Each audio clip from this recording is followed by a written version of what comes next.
Hypermarket, cerpen Wawan Setiawan.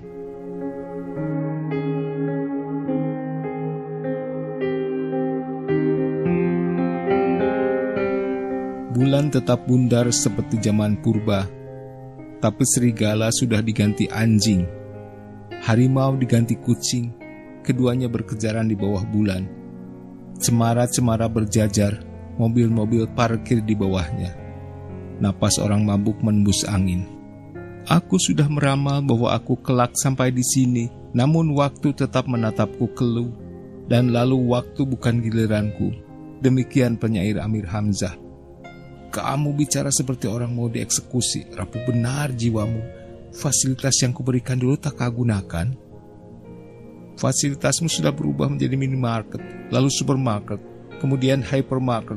Jangan pura-pura tidak tahu. Tapi justru karena itu kamu kehilangan sejarah. Kronologi hidupmu tak menciptakan sejarah. Sejarah untuk siapa? Sejarah tidak untuk siapa-siapa, bukan? Itu maksudmu. Sejarah untuk bulan, serigala, dan kucing, ya kan? Malam tak dapat mempertahankan diri untuk menjadi siang. Pada waktunya kelak, siang akan dirampas malam. Diriku akan digeser anakku akan diganti cucuku, dan cucuku akan menciptakan dinasti.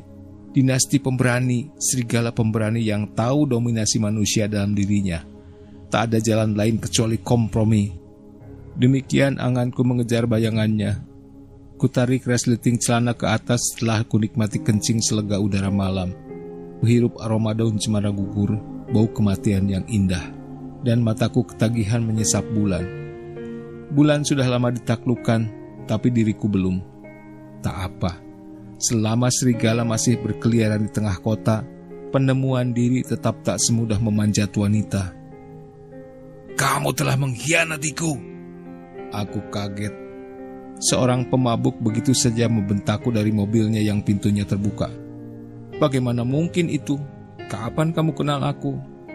Kamu dibesarkan bahasa, lihat kata-katamu. Kamu dibesarkan minuman, pedih suaramu. Pemabuk itu terbahak-bahak, mulutnya menganga seakan mau menelan semua sejarah bintang ke dalam tenggorokannya. Aku tak mabuk, aku tahu betul-betul tahu bahwa kamu pengkhianat, bahwa kamu tak lebih dari sampah. Sumpah, kamu insomnia, kamu mencaplok dunia malam semua wanita kota ini. Inkarnasimu sia-sia, isi perutmu baiknya disedot mesin kuras tinja. Ia berkata-kata begitu sambil berteriak-teriak. Kutarik tangan si pemabuk itu, kumasukkan tubuhnya ke dalam mobil, kugebrak pintu depannya keras-keras, biar tahu rasa dia. Saat ekonomi sesulit sekarang, pemabuk makin tambah saja. Kumasuki segera hypermarket itu dengan amarah. Kuturuti semua yang diminta. Kuturuti apa yang kamu mau. Aku telah menjadi konsumen sejati, biar puas dirimu. Dengan gaya pesta agung, kucomoti bermacam botol berbagai merek, sampai kereta dorongku berjubel. Kulihat setiap botol itu dengan gagah menampilkan satu bayangan sundel, seikat uang, dan setumpuk kehinaan. Mas beli sebanyak ini, pasti ada pesta penting. Pesta ultah ya? Kasanya bertanya kalem. Matanya genit, berkedip-kedip, mengundang masuk. Kini hypermarket menyediakan kasawati 24 jam. Ya, untuk kecerdasan, untuk kesantaian. Tapi Mbak Lia, begitu nama yang kulihat di dadanya yang montok. Mbak harus lapor ke manajer bahwa aku konsumen sejati. Kalau bisa lapor ke Muri sebagai konsumen minuman yang memecahkan rekor. Muri, matanya yang berkedip berubah mendolong. Ya, saudaranya burung Nuri. Mbak Lia tanda tanya. Tapi setelah itu senyum-senyum penuh harap agar aku datang lagi selarut begini suatu malam kelak. Kudorong kereta keranjang itu, bertumpuk botol menuju mobil dan akan siap mendongkrak mereka ke dunia antah berantah. Mataku tergoda cewek berkaos merah bercelana pendek ketat gelap berjalan melenggok menuju sebuah corona. Sialan, si banci itu begitu berduit. Pelayan hypermarket tergopoh-gopoh mendorong kereta menuju mobil dan kemudian memasukkan seluruh belanjaannya ke bagasi. Si banci memberi sejumlah tip. Pelayan membungkuk sempurna. Segera ku gelontor botol-botol itu ke sejumlah mobil yang tertidur di bawah cemara. Mereka tertidur karena nikmat. Bau napas mereka menyaingi bau daunan cemara yang berguguran. Kalau nanti mereka bangun, pasti botol-botol itu akan didekapnya begitu saja. Sambil membayangkan keberhasilan para konglomerat, mereka akan terus menenggak botol-botol itu tanpa tanya dari mana. Setelah menggelontor botol ke para pemabuk buduk, aku kembali ke mobil. Tapi belum sempat masuk ke jok depan, suara pisuhan panjang menggempur kupingku lagi. "Kamu gadaikan hidupmu demi barang-barang basi." Aku segera berlari ke arahnya. "Apa katamu?"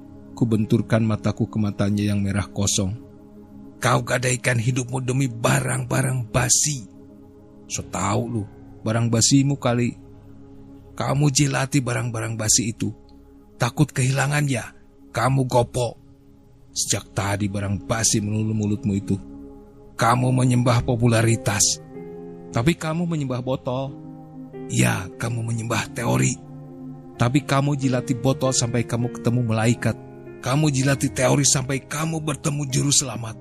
Sudah, minum saja biar pencerahanmu tak terkalahkan. Kamu memang gigolo sejati. Nikmatilah dirimu dengan penuh keriangan." Kudesak tubuhnya ke dalam mobil.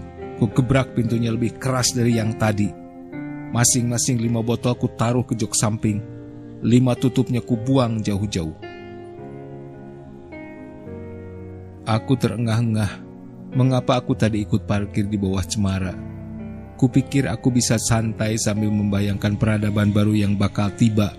Suatu peradaban yang tak terkalahkan oleh akal licik manusia. Padahal, sambil berandai-andai demikian, aku berharap memperoleh terapi setelah jenuhku tak tertolong di tempat kerja. Puluhan tahun dan hampir setiap hari, aku harus memandikan mayat di rumah sakit teruna di sebelah timur rutan Tulang Resik. Banyak orang menjauhi pekerjaan itu. Menurut mereka, pekerjaan ini membuat orang sering menemui banyak peristiwa aneh seperti malam ini. Bayangkan, ada 5 mobil berderet, semuanya dihuni para pemabuk. Saking kerasnya bau mulut mereka, bau daun cemara yang berguguran dapat dikalahkan. Kalau siang, lokasi di bawah cemara ini sering dipakai parkir mobil-mobil anak remaja yang bolos sekolah.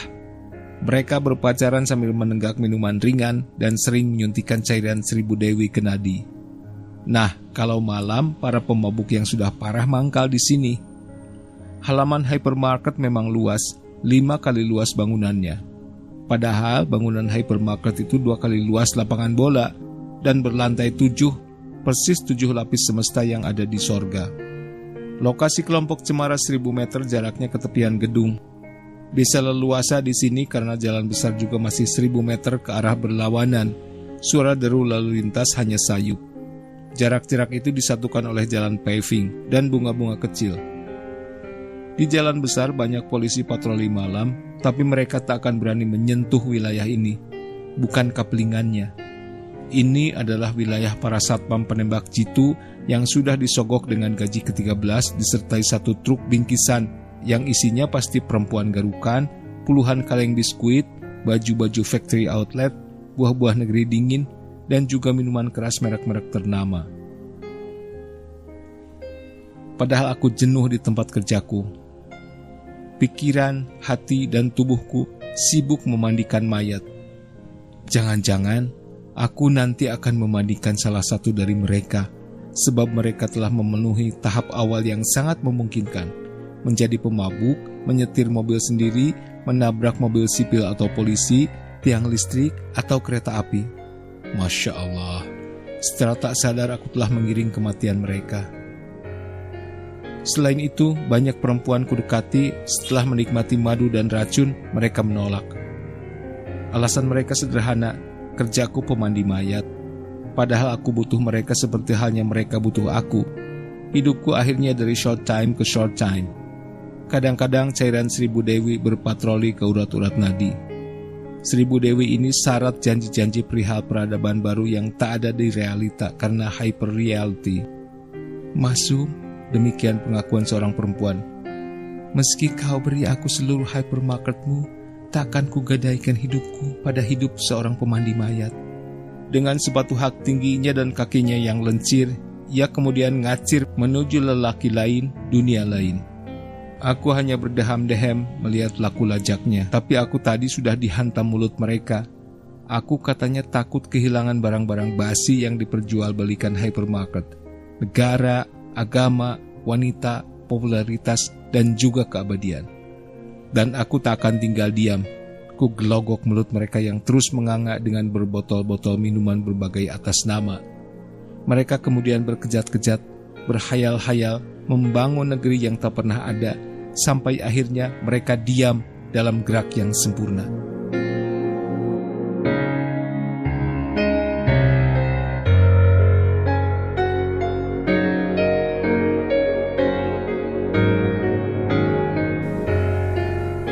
Terima kasih sudah menyimak.